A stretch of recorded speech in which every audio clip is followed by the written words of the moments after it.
duan të mbrojnë me çdo kusht pasuritë e tyre të krimit.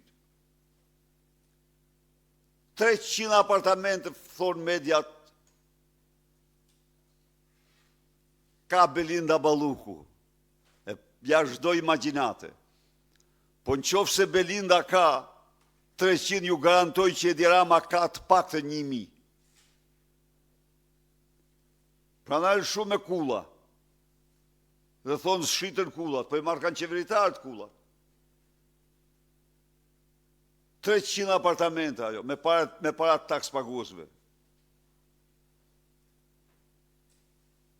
4 milion euro i kam dhanat e fundit. Direkt, shishe vere, 70 vjeçare Romane Konti, të Ergysa Gasit. Ju garantoj se as në bodrumet e prandorit japonis nuk i gjen ato ashtu. Jo. Dhe aty vinoteka e Edi Ramës. Sigurisht ai a guxojnë të ekspozojnë ajo është tjetër punë. Por kjo që them unë 4 milion euro. Shishe 70 vjeçare ver super Romane Konti.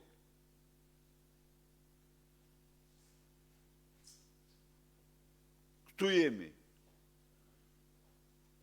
Nuk kanë asnjë kufi. Ndaj dhe shpresa e vetme është opozita.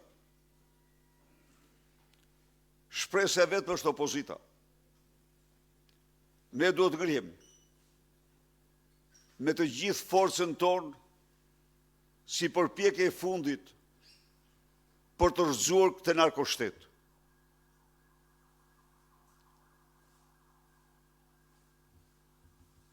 Është faktur gjithçka. Është faktur farsa elektorale në mënyrën më përfundimtare. Janë faktur vjedhje dhe këto janë vetëm maja e icebergut. Janë faktur lidhjet me drogë. Një gazetë prestigjioze amerikane shkruante se disa agjenci zbulimi i kanë thënë asaj gazete se përfitues kryesor i klaneve të drogës është Edi Rama. Atëherë ne duhet të organizojmë format më të vendosura të protestës, të qëndresës, të revoltës. Të revoltës. Këta e kanë azjesuar parlamentin. S'ka parlament. Parlamenti nuk ekziston. Ju e keni pa. Aty hyet dyet e mbyllaj, sa fillon edhe ikë. Zgjedhje të lira. Një qeveri e cila përgatit zgjedhjet e lira është kushti gjitha kushteve për ne.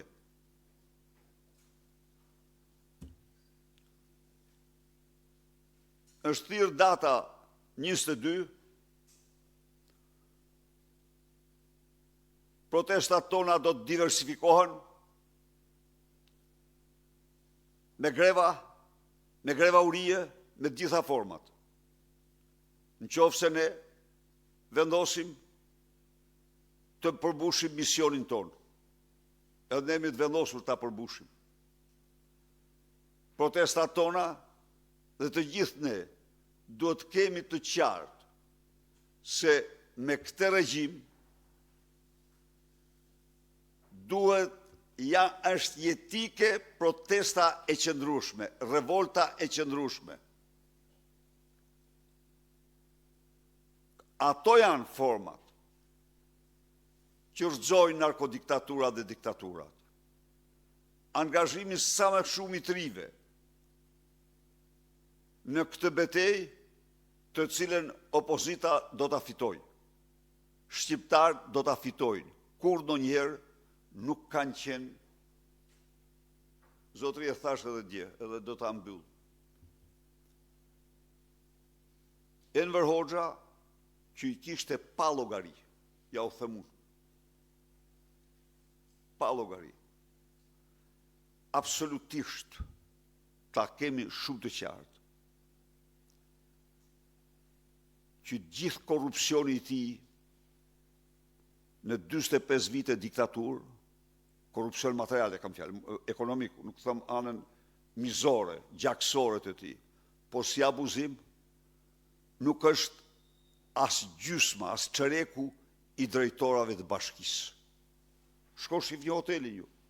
Ajo vile e tij nuk u regjistroi ndonjëherë në emër të tij, as të familjes tij. Jo. Ishte pronë shtetërore edhe shkosh i një hotelin. 70 milion euro, 24 hoteli drejtorit bashkisë, Jerion Veliz dhe drejtorit bashkisë. Këtu çmendam këto. Këtu janë nuk kanë asnjë të përmbajtur. Mediat i kanë korruptuar në gjerë në palc. Dhe zbatojnë, por si brojnë, bëjnë avokatinë e tyre. Pra, mision. Opozita është në një mision të vërtet. Në një mision që kërkon sakrifica. Dhe unë jam i bindur se janë qindra dhe mijëra shqiptarë të gatshëm për sakrifica. Faleminderit.